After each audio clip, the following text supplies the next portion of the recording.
क्या होगा जब एक साल बाद अचानक कोई ऐसा लौटे जिसे देखकर हर कोई हैरान रह जाए?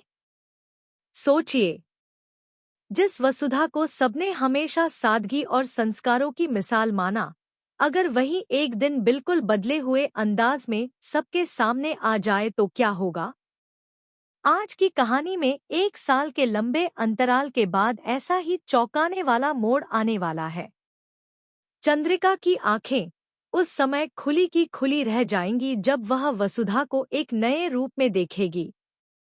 आखिर इस एक साल में ऐसा क्या हुआ जिसने वसुधा को पूरी तरह बदल दिया?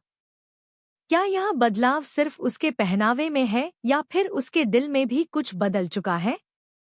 अगर आपको ऐसे ही बड़े ट्विस्ट और इमोशनल कहानियां पसंद हैं, तो वीडियो को लाइक करें, चैनल को सब्सक्राइब करें और अंत तक जरूर बने रहें क्योंकि आगे जो होने वाला है वह हर किसी को चौंका देगा। एक साल पहले तक सब कुछ अलग था। वसुधा की जिंदगी परिवार, रिश्तों और जिम्मेदारियों के बीच घूमती थी। वह हर किसी की खुशी को अपनी खुशी समझती थी और अपने सपनों से ज्यादा दूसरों की जरूरतों को महत्व देती थी। लेकिन वक्त हमेशा एक जैसा नहीं रहता। कई बार जिंदगी ऐसे मोड़ पर ले आती है जहां इंसान को खुद को बदलना पड़ता है। इसी बीच कहानी में एक बड़ा समय परिवर्तन आता है और देखते ही देखते पूरा एक साल गुजर जाता है। इस एक साल में बहुत कुछ बदल चुका था। जिन रिश्तों को कभी सबसे मजबूत माना जाता था, उनमें दूरियां आ चुकी थी। जिन लोगों को एक दूसरे की ताकत समझा जाता था, वे अब अलग अलग रास्तों पर चल रहे थे। दूसरी तरफ चंद्रिका भी अपनी जिंदगी में आगे बढ़ने की कोशिश कर रही थी। उसे लगता था कि अब सब कुछ पहले जैसा ही होगा और जब भी वह वसुधा से मिलेगी तो वही पुरानी वसुधा उसके सामने होगी। लेकिन किस्मत ने उसके लिए कुछ और ही सोच रखा था। एक दिन चंद्रिका को खबर मिलती है कि वसुधा शहर लौट आई है। यह सुनते ही उसके चेहरे पर खुशी आ जाती है।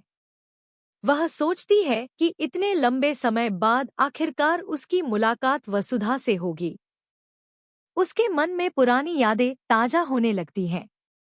उसे याद आता है कि कैसे वसुधा हर मुश्किल वक्त में उसके साथ खड़ी रहती थी। लेकिन उसे बिल्कुल अंदाजा नहीं था कि यह मुलाकात उसकी सोच को पूरी तरह बदल देने वाली है। उसी दौरान शहर के एक बड़े कार्यक्रम में कई लोग इकट्ठा होते हैं। माहौल बहुत भव्य होता है। कार्यक्रम में मौजूद लोगों की नजरें अभी भी वसुधा पर टिकी हुई थी। हर कोई उसके बदले हुए अंदाज की चर्चा कर रहा था। लेकिन सबसे ज्यादा हैरान चंद्रिका थी। उसे यकीन नहीं हो रहा था कि उसके सामने खड़ी महिला वही वसुधा है जिसे वह एक साल पहले छोड़कर गई थी। कुछ पल तक वह सिर्फ दूर खड़ी होकर वसुधा को देखती रही। उसके मन में अनगिनत सवाल उठ रहे थे। आखिर इस एक साल में ऐसा क्या हुआ जिसने वसुधा को इतना बदल दिया? तभी वसुधा की नजर चंद्रिका पर पड़ती है। दोनों की आंखें मिलती हैं और कुछ सेकंड के लिए समय जैसे थम जाता है। एक तरफ पुरानी यादें थी तो दूसरी तरफ एक साल की दूरी। चंद्रिका को उम्मीद थी कि वसुधा उसे देखकर पहले की तरह भावुक हो जाएगी, लेकिन ऐसा नहीं हुआ। वसुधा ने हल्की सी मुस्कान दी और पूरी शांति के साथ उसकी ओर बढ़ गई। उसके चेहरे पर आत्मविश्वास साफ दिखाई दे रहा था। चंद्रिका ने धीरे से कहा, वसुधा, क्या सच में तुम हो? वसुधा मुस्कुराई और बोली, क्यों, तुम्हें यकीन नहीं हो रहा? यह सुनकर चंद्रिका कुछ पल के लिए चुप हो गई। उसे समझ नहीं आ रहा था कि बातचीत कहाँ से शुरू करे। दोनों कुछ देर तक आमने सामने खड़ी रहीं। तभी आसपास मौजूद लोग भी उनकी तरफ देखने लगे। सभी को महसूस हो रहा था कि इस मुलाकात के पीछे कोई बड़ी कहानी छुपी हुई है। चंद्रिका ने हिम्मत जुटाकर पूछा, एक साल में इतना सब कैसे बदल गया? यह सवाल सुनकर वसुधा कुछ पल के लिए शांत हो गई।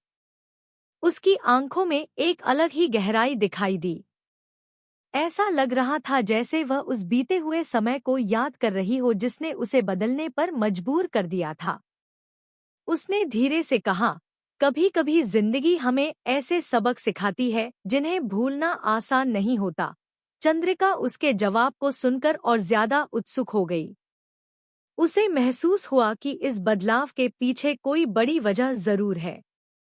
दूसरी तरफ परिवार के बाकी सदस्य भी वसुधा को देखकर हैरान थे। कुछ लोग उसके नए अंदाज की तारीफ कर रहे थे तो कुछ लोग यह समझने की कोशिश कर रहे थे कि आखिर उसने खुद को इतना क्यों बदल लिया। तभी कार्यक्रम में मौजूद एक महिला धीरे से कहती है कि अब वसुधा पहले जैसी नहीं रही। उसकी बात सुन